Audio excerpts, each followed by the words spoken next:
Hello बच्चों, let's read the question. The question says adsorption is always, option A में दे रखा है एंडोथर्मिक, बी में दे रखा है एक्सोथर्मिक, सी में दे रखा है exothermic in case of physical and endothermic in case of chemical, and D में दे रखा है आइदर ए और बी।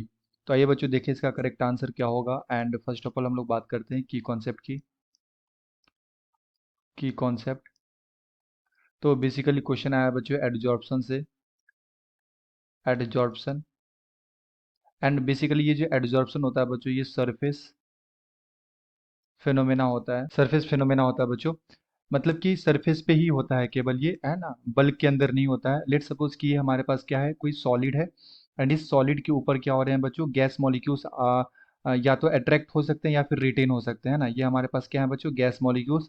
तो ये सॉलिड के ऊपर ये क्या होते हैं, अट्रैक्ट होते हैं या फिर रिटेन हो सकते हैं। तो ये अट्रैक्टिंग और रिटेनिंग जो होता है सरफेस के ऊपर, इसी फिनोमेना को हम लोग क्या बोलते हैं बच्चों, एडजॉर्प्शन बोलते हैं। एंड ये जो एडजॉर्प्शन होता है बच्चों, ये एक्सोथर्मिक प्रोसेस होता है, एक्सोथर्मिक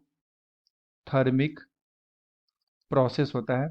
ऐसा इसलिए क्योंकि बेसिकली ये जो हमारे पास गैस मॉलिक्यूल्स होते हैं, ये सराउंडिंग में मूव करते रहते हैं। इट मीन्स इसके पास क्या होते हैं, एनर्जी होता है, इसके पास काइनेटिक एनर्जी है, इसके पास पोटेंशियल एनर्जी है, इसके इसके पास बच्चों इंटरनल एनर्जी है।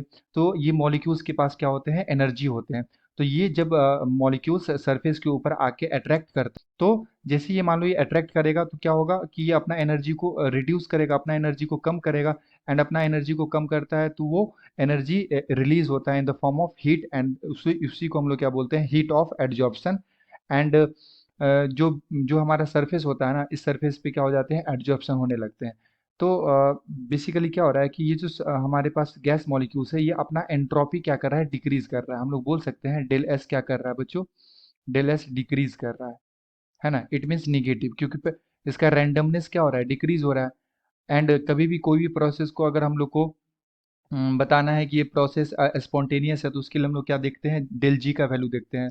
सो del G gives free energy equal to होता है बच्चों del H minus T del S, है ना।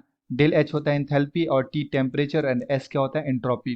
तो अगर ये प्रोसेस स्पॉन्टेनियस है तो हम लोग यहाँ पे क्या लिख सकते हैं, डेल एच इक्वल टू लिख सकते हैं बच्चों डेल जी plus T del S.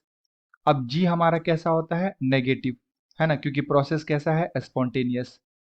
Spontaneous जो नेचर में खुद होता है, उसे हम लोग क्या बोलते हैं, स्पॉन्टेनियस प्रोसेस। तो जी हमारा क्या होगा, नेगेटिव। एस भी क्या होता है, एंट्रोपी भी क्या हो रहा है बच्चों, नेगेटिव हो रहा है। ओके, तो एस भी नेगेटिव हो रहा है एंड जी भी नेगेटिव हो रहा है। सो डेल एच का जो वैल्यू आएगा बच्चों, ये भी क्या आएगा, नेगेटिव ही आएगा। और जब भी डेल एच का वैल्यू नेगेटिव आता है, इट मीन्स ये कैसा प्रोसेस है, एक्सोथर्मिक प्रोसेस है, एक्सोथर्मिक प्रोसेस है। Okay, and del S negative इसलिए आता है क्योंकि इंट्रोपी क्या हो रहा है, डिक्रीज हो रहा है। दैट्स वाई डेल एस हम लोग क्या बोल सकते हैं, निगेटिव बोल सकते हैं। चाहे वो फिजिकल एड्जॉर्प्शन हो या फिर केमिकल एड्जॉर्प्शन हो, adsorption process is a exothermic process. Okay, तो अगर मैं यहाँ पे ऑप्शंस की बात करूँ तो ऑप्शन नंबर बी में दे रखा है exothermic, so the appropriate answer is option number B.